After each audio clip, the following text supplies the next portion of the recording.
Hi అండి, బాగున్నారా? ఈరోజు ఒక మోడల్, సింపుల్ మోడల్ అండి స్టిచ్ చేస్తున్నాను. మీకు యూజ్ అవుద్దని ఈ వీడియో అండి. ఎవరైనా కొత్తగా నేర్చుకునే వాళ్ళు ఉంటే ఇలా స్టిచ్ చేసేటట్టు అయితే పర్ఫెక్ట్గా చేయగలరు. సింపుల్ మోడల్ని ఈజీగా స్టిచ్ చేయడం అనేది నేను చూపిస్తున్నానండి. నాకండి వీడియోలో చూపించినట్టు ఇది పాట్ నెక్ అనమాట. పాట్ నెక్ నేను మార్కింగ్ చేసుకుంటున్నాను. భుజం 3 ఇంచెస్ తీసుకున్నాను అనమాట. 3 ఇంచెస్కి మార్కింగ్ చేసుకొని ఇన్సైడ్ ఏంటంటే 2 ఇంచెస్ పెట్టుకుంటే సరిపోద్ది. ఇది పాట్ నెక్ కాబట్టి మీరు షోల్డరు ఎప్పుడైనా సరే ఎక్కువగా తీసుకున్నారంటే ఖచ్చితంగా భుజాలు జారిపోయే అవకాశం ఎక్కువగా ఉంటుంది. ఇది అలా వీడియోలో చూపించినట్టు మార్కింగ్ చేసుకొని ఆ మార్కింగ్ ప్రకారం మీరు ఆ సూదిలో దారాన్ని అయితే తీసి స్టిచ్ చేయాలండి. తీసి స్టిచ్ చేస్తే మార్కింగ్ అనేది కరెక్ట్గా పడుతుంది. ఇది జిమ్మిచ్చు శారీ బ్లౌజ్ అండి. ఈ బ్లౌజ్ ఏంటంటే ఎక్కువగా స్టోన్స్ ఉన్నాయి, అందుకు కొద్దిగా చాలా ఇబ్బంది అయిపోయింది అనమాట స్టిచ్చింగ్ చేయడానికి. ఇలాంటి జాక్ మిషన్ మీదే ఇంత ప్రాబ్లం అయిపోయింది. స్టోన్ అనేది ఓవర్గా ఇచ్చారనమాట ఈ బ్లౌజ్ పీస్కి. అందుకు ఇదే నార్మల్ మిషన్ మీద చిన్న మిషన్లు ఉంటాయి కదా, ఇంటి దగ్గర గట్రా స్టిచ్ చేసుకునే మిషన్లు, అలాంటి మిషన్లతో ఈ బ్లౌజ్ని స్టిచ్ చేసినట్లయితే ఈ బ్లౌజ్ మోడల్ కానీ ఇంకేమైనా ఎక్స్ట్రాగా ఏం పెట్టినా సరే ఈ బ్లౌజ్ సర్వనాశనం అయిపోద్ది. క్లాత్ అంత చిరాగ్గా ఉందన్నమాట. దానికి తోడు ఏంటంటే వీళ్ళు నాకు బ్లౌజ్ పీసు ఇవ్వలేదు, లైనింగ్ పీస్ ఇచ్చారు. ఈ లైనింగ్ పీస్ కాకుండా బ్లౌజ్ పీస్ ఇస్తే ఇంకా కొద్దిగా ఫినిషింగ్ మంచిగా వచ్చును అనిపించింది. కాకపోతే వాళ్ళ ఫోన్ నెంబర్ కూడా నా దగ్గర లేదు. చెప్దాము అనేసరికి ఇంక ఇచ్చారు కదా, ఇంకా అలాగే కుట్టేద్దాము అనేసి నేను కుట్టేశాను.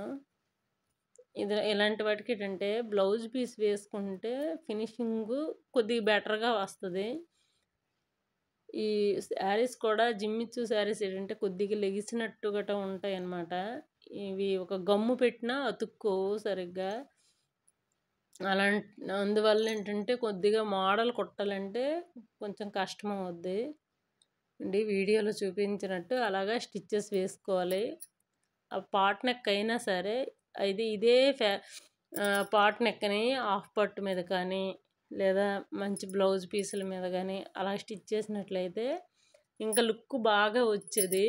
అంటే విజువల్ మీకు కనిపించేటప్పుడు బాగా కనిపించుండేది. కాకపోతే ఫిట్టింగ్లో ఏమీ ప్రాబ్లం ఉండదు, కుట్టేటప్పుడు మాత్రం కొద్దిగా బాగా కష్టం అనిపించింది. అంటే లేట్ ప్రాసెస్గా నడుస్తుంది అనమాట. స్టోన్స్ మధ్య మధ్యలో అడ్డేస్తాయి కాబట్టి. ఇదే మామూలు మిషన్ల మీద అయితే ఇంకా బ్లౌజు చాలా వరకు డ్యామేజ్ ఎక్కువ అయిపోద్ది అనమాట. ఈ మిషన్ మీద కాబట్టి లాగేసింది. కానీ ఇప్పుడు పాట్ నెక్ ప్రిపేర్ చేసుకున్నాం కదా, చేసుకున్న తర్వాత నేను మోడల్ కోసము తీసుకుంటున్నానండి. నాకు 2.5 ఇంచ్ అయితే సరిపోద్ది అనిపించి నేను అంతే లెంత్లో నేను తీసుకుంటున్నాను. మీకు ఈ లెంత్ సరిపోద్ది అనిపిస్తే ఇంతే తీసుకోండి. కొన్ని సైజులు బట్టి ఏంటంటే మరి బాగా చిన్న సైజులు అయితే మనం పెట్టే మోడల్ లెంత్ ఎక్కువగా అయిపోతే బ్లౌజ్ కంటే మోడల్ ఎబ్బెట్టుగా కనిపిస్తుంది అనమాట.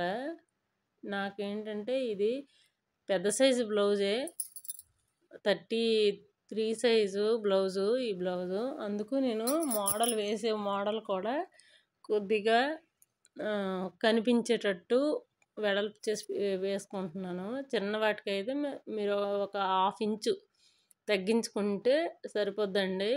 బాగా అంటే చిన్న బ్లౌజ్కి పెద్ద ఫ్లవర్ లాగా వచ్చిందని కాకుండా ఉంటుంది. చిన్న బ్లౌజ్కి ఏంటంటే చిన్న సైజు బ్లౌజ్కి చిన్న లెంత్లో వస్తేనే బాగుంటాయి. నేనైతే నాకు ఎంత పీసు అవసరం అవుద్ది అనేది చూసుకొని నేను అలా పీసులు రెడీ చేసుకొని జాయింట్ చేసుకుంటున్నాను. అదే మీరు చిన్న బ్లౌజులు అనుకోండి, క్లాత్ అంత పట్టదనమాట. రౌండ్కి వచ్చే కుర్చీ మోడల్ కాబట్టి ఇది ఈ కుర్చీ కూడా ఎక్కువ తీసుకుంటుందండి. ఎక్కువ తీసుకోవడం వల్ల నేను ఎక్కువ ఫ్యాబ్రిక్ని కట్ చేయవలసి వచ్చింది. ఇగోండి ఆ ఫ్యాబ్రిక్ని డబుల్ ఫోల్డింగ్ చేసి మనం పాదం ఖర్చు పెట్టుకొని స్టిచ్చెస్ వేసుకోవాలి స్ట్రైట్గా. ఇది 4 మీటర్స్ ఉంటుంది అనుకుంటా మొత్తం. నేనైతే చూడలేదు, ఉజ్జాయింపుగా నేను కట్ చేసుకున్నాను. అంటే ఎక్కువగా స్టిచ్ చేస్తాం కాబట్టి ఇలాగైతే సరిపోద్ది అని, ఇంతైతే ఫిక్స్డ్గా సరిపోద్ది అనిపించి నేను తీసుకొని చేసేసాను. ఇదైతే 4 మీటర్స్ ఉండొచ్చు. దీనికి ఏంటంటే క్లాత్ అయితే మోడల్కి ఎక్కువ పడుతుందండి. మీరు ఏదో చిన్న పీస్ని వేసేస్తాము మన దగ్గర ఉన్నవి అనుకుంటే అవ్వదు. కొద్దిగా పెద్ద పీసే అవసరం పడుద్ది ఈ మోడల్కి. నేను అలాగా సైడ్లో పాదం ఖర్చులో కుట్టు వేసేసి నేను దాన్ని ఒక స్క్రూ డ్రైవర్ తీసుకొని రివర్స్ చేసుకుంటున్నానండి. వీడియోలో చూపించినట్టు అలా రివర్స్ చేసుకోండి. ఇలా రివర్స్ చేసి కుర్చీ పెట్టాలి. కుర్చీ పెట్టేటప్పుడు ఏంటంటే మీరు చూడవలసింది, మనకి స్టిచ్చెస్ రివర్స్ చేసే జాయింట్ ఉంటుంది కదా, అది మనకి ఖచ్చితంగా కిందకే ఉండాలి, పైకి అయితే ఉండకూడదు. అదిగోండి నేను వీడియోలో చూపించినట్టు ఈ కుర్చీ కూడా ఏంటంటే మీరు లంగాలకు పెట్టే కుర్చీలాగా గట్ట పెట్టారంటే అది మోడల్ అనేది రాదండి. ఇది బాక్స్ షేప్లో ఉండాలి. కరెక్ట్గా 1.5 ఇంచు బాక్స్ షేపు రావాలి. 1.5 విత్ అయితే కంపల్సరీ ఉంటేనే ఇది లుక్ బాగా వస్తుందండి, లేకపోతే ఆ ఫ్లవర్ షేప్ అనేది రాదు. ఇవ్వండి వీడియోలో చూపించినట్టు చూసారా, అన్నీ ఈవెన్గా ఒకేలా రావాలి. మీరు ఒకటి ఎక్కువ ఒకటి తక్కువ పెట్టేశారంటే మోడల్ మొత్తం కంపు అయిపోద్ది అనమాట. ఒక దగ్గర ఎక్కువ ఒక దగ్గర తక్కువ, చిన్న పువ్వు పెద్ద పువ్వులాగా అనిపిస్తాయి. మీరు మొత్తం ఈవెన్గా స్టార్టింగ్ టు ఎండింగ్ వరకు ఒకేలాగా రావాలి. ఇప్పుడు పైపింగ్ వేస్తున్నానండి, థ్రెడ్ పైపింగ్. మళ్ళీ స్టార్టింగ్ నుంచి చూపిస్తే లెంత్ ఎక్కువ అయిపోద్దని నేను చూపించలేదు. మిడిల్లోనే నేను స్టార్టింగ్లో చూపించకుండా మిడిల్లో చూపిస్తున్నాను. అదిగోండి వీడియోలో చూపించినట్టు పైపింగ్ కూడా మీరు ఆ కరువు తిప్పేటప్పుడు చేతిని పైన పెట్టి మీరు రౌండ్ తిప్పారనుకోండి, ఆ రౌండ్ అనేది కరెక్ట్ షేప్లో వస్తుంది, మీకు సాగదు కూడా. ఫ్రంట్ రౌండ్ అయినా బ్యాక్ రౌండ్ అయినా ఆ రౌండ్స్ తిప్పేటప్పుడు ఏంటంటే ఆ హ్యాండ్ని ఇప్పుడు నేను చూపించేటట్టు మూవ్ చేశారనుకోండి, ఆ ఫ్రంట్ ఆ రౌండ్ షేప్ అనేది సాగకుండా ఉంటుంది. అదిగోండి నేను రెడీ చేసిన కుర్చీని అలా పెట్టుకొని, మనకి బ్యాక్ వైపు కావాలి కాబట్టి నేను భుజం జాయింట్ నుంచి స్టార్ట్ చేస్తున్నాను. స్టార్ట్ చేసి మీరు వేసేటప్పుడు పైపింగ్ వేస్తారు కదా, పైపింగ్ నుంచి మీరు ఎంత డిస్టెన్స్లో మోడల్ని పెడుతున్నారో మీరు స్టార్టింగ్ నుంచి ఎండింగ్ వరకు అలాగే పెట్టండి. అలా పెడితే కరెక్ట్గా వస్తుంది అన్నమాట మోడలు. స్టిచ్చింగ్లో ఏంటంటే మనం స్టార్టింగ్ పాయింట్ నుంచి ఎండింగ్ పాయింట్ వరకు ఒకే డిస్టెన్స్ని మనం మెయింటైన్ చేస్తే అది చిన్న తప్పు అవని ఉప్పు అవని అది కరెక్ట్గా ఉంటుంది అన్నమాట.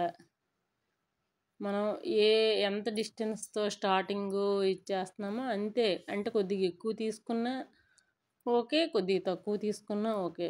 కాకపోతే మనకి వచ్చేసరికి ఫైనల్గా వచ్చేసరికి starting to ending point distance అనేది ఒకేలా అనిపించాలన్నమాట.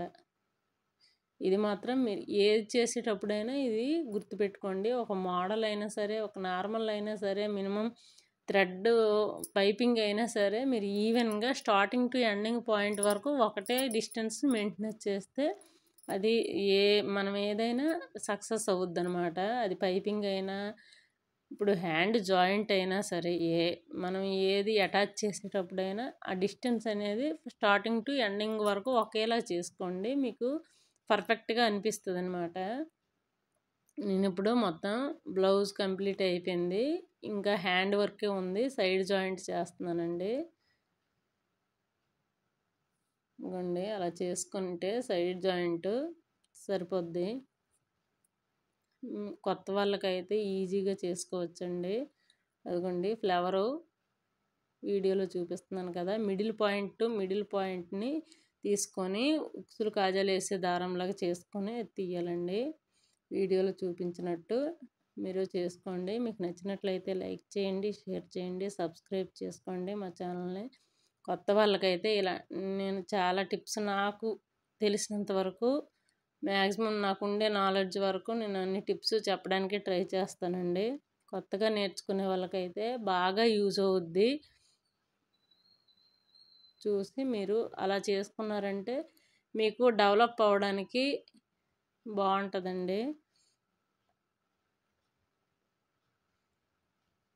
అగోండి వీడియోలో చూపించినట్టు మీరు అలా చేస్తే కరెక్ట్గా ఫ్లవర్ షేప్ అనేది వస్తుంది. మీకు నచ్చితే లైక్ చేయండి, షేర్ చేయండి, సబ్స్క్రైబ్ చేసుకోండి నా ఛానల్ని. మీ సబ్స్క్రైబ్, మీ ఒక లైక్ అనేది నాకు ఎంతో సపోర్ట్ని ఇస్తుంది. ఇంకొక వీడియో మంచి వీడియో పెట్టాలి అనే ఉద్దేశాన్ని అయితే పెంచుతుందండి. మీరు ఇలా సపోర్ట్ చేశారంటే నాకుండే నాలెడ్జ్ మొత్తాన్ని నేను